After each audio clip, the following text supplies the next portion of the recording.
Qualidade genética impacta na baixa mortalidade de suínos da cria à terminação. Sobre este assunto, eu converso ao vivo agora com o zootecnista João Sela, da Topgen, gestor comercial da Topgen. João, muito bem-vindo aqui ao nosso Agro Tarde, o Agro Mais 17 horas. Eu gostaria de começar perguntando quais os principais motivos da mortalidade de suínos nas granjas. Boa noite. Boa noite. Primeiramente, é um prazer estar aqui falando sobre esse assunto que, para nós da Topgen, é de grande valia, né? Acho que o mercado suinícola precisa que a gente converse mais sobre mortalidade, né? Então, respondendo a tua pergunta, a gente precisa dividir a suinocultura em fases, né? Então, na fase de maternidade, né, no nascimento dos leitões, a gente tem alguns quesitos que causam maior taxa de mortalidade, né? Esmagamento dos leitões, um baixo peso ao nascimento, né? Uma perda rápida de temperatura, né? A gente precisa pensar que os leitões vêm de uma temperatura dentro da sua mãe, da matriz, de 39, 40 graus, e eles caem numa temperatura ambiente, né? E junto a isso, né, eu acho que o principal causa de mortalidade nessa fase, né, se dá pela baixa ingestão de colostro, né?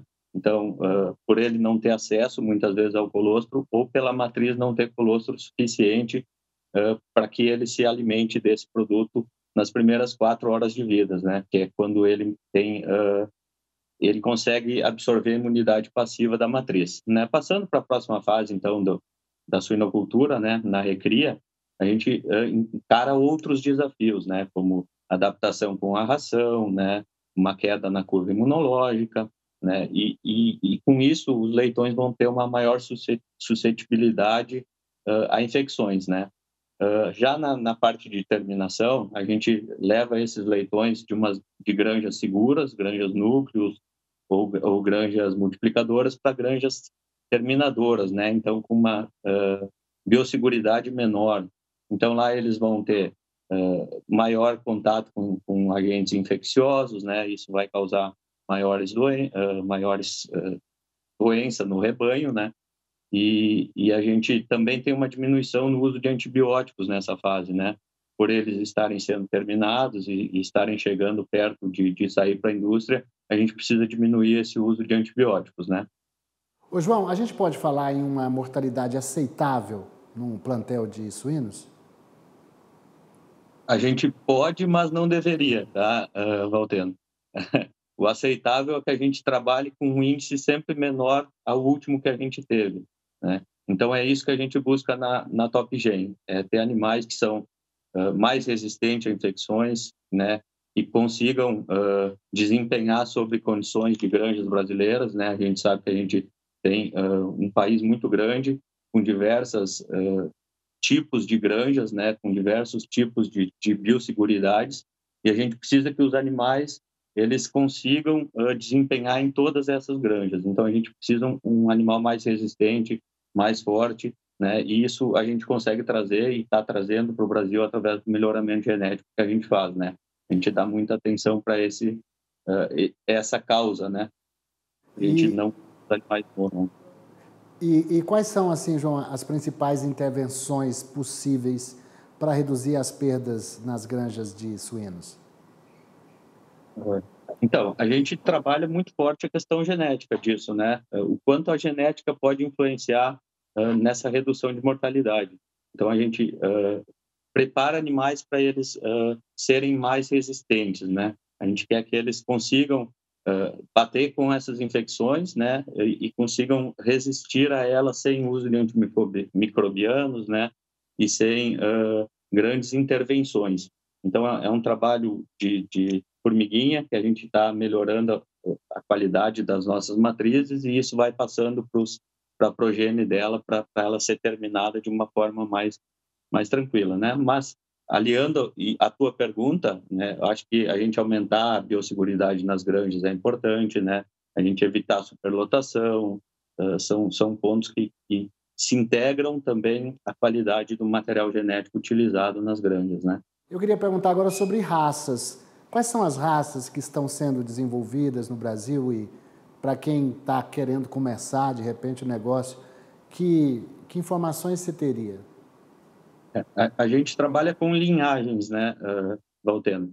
A gente tem linhagens dentro das raças, né? Então, a gente tem uma linhagem de Landrace e uma linhagem de Large White, que são as avós, as nossas avós aqui na Granja Núcleo, né? Essas avós, elas se cruzam e formam uma matriz comercial, né, que a gente chama de F1 ou matriz comercial, né, que é um cruzamento entre essas duas raças, né? E a gente, dentro das raças, opta por linhagens que são ou mais resistentes ou mais prolíferas, né? Aí vai depender do que cada empresa genética escolhe para sua linhagem, né? Nós trabalhamos um equilíbrio, né? A TopGen busca o equilíbrio de uma matriz prolífera e que tenha um desempenho sanitário, né, superior. Então, é esse casamento que a gente precisa buscar com mais veemência para o futuro da suinocultura. Né? A gente vê, quando a gente fala o Brasil sempre envolvido nessas questões ligadas à diminuição, agricultura de baixo carbono, mais pecuária com menos emissão de metano. Quando a gente fala de suínos, qual é a equação para a gente poder fazer algo ecologicamente correto ou com menos impacto no meio ambiente? A gente costuma dizer que a sustentabilidade está baseada em 3 pilares, né? Econômico, social e de ambiente, né? Então, a gente precisa estar atento a esses três pontos. A gente precisa que o nosso meio ambiente esteja sendo visto, né? Com todas as questões que envolvem o meio ambiente, né? Controle de dejetos, utilização de energias limpas, né? A gente precisa de um quadro social também, né?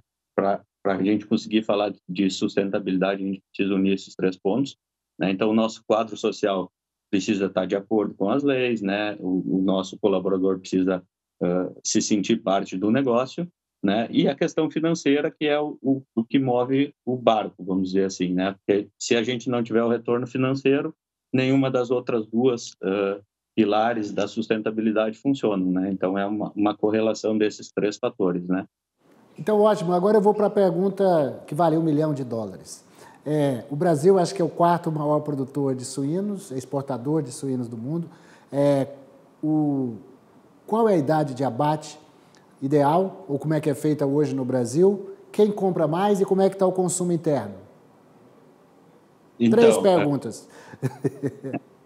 Essa pergunta é bastante relativa, Valteno, né? O que comanda a idade de abate é o que a indústria exigir, né? Quer animais mais pesados, né? Quer animais mais leves para carcaça, para embutidos, né? Isso tem uma variação dentro do mercado, não é uma fórmula de bolo, né? A gente não tem um animal ideal, é ideal para a indústria, depende do que a indústria demandar da produção, né? O consumo interno, ele aumentou nos últimos anos, a gente teve um acréscimo bem interessante, mas a gente vê que tem muito ainda para crescer, né? Aqui dentro do Brasil, em questão de consumo, de cultura de consumo da carne suína, né? Eu acho que isso precisa ser visto com bons olhos pelo governo, enfim, por todo mundo que gere a parte de consumo, né? E a gente, como cadeia produtora, precisa estar preocupada em poder dar sustentabilidade para quem está produzindo, né? Para o produtor, para a indústria e para todos os envolvidos na cadeia. Bom, eu acho que eu tive uma verdadeira aula também, quem assistiu aqui sobre suíno. Você tem mais alguma consideração a fazer, João? A gente gosta muito de despertar sobre a questão de custos, né? Hoje a gente vê que em muitos casos os custos na suinocultura acabam sendo, vamos colocar assim, negligenciados.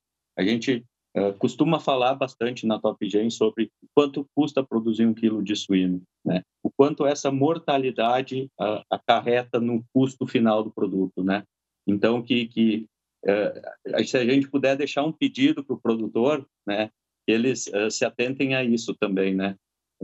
Quanto está o custo dele, qual que é o material genético que vai baixar o custo da produção dele, né? E a gente se coloca à disposição para ajudar quem tiver interesse em conversar sobre qualquer um desses pontos que nós levantamos aqui. Mais profundamente, a gente está à disposição aqui. Então, eu conversei aqui com o zootecnista João Sela, que é gestor comercial da TopGen. Muito obrigado pela sua participação. Um bom final de semana para você. Eu que agradeço. Ótimo trabalho.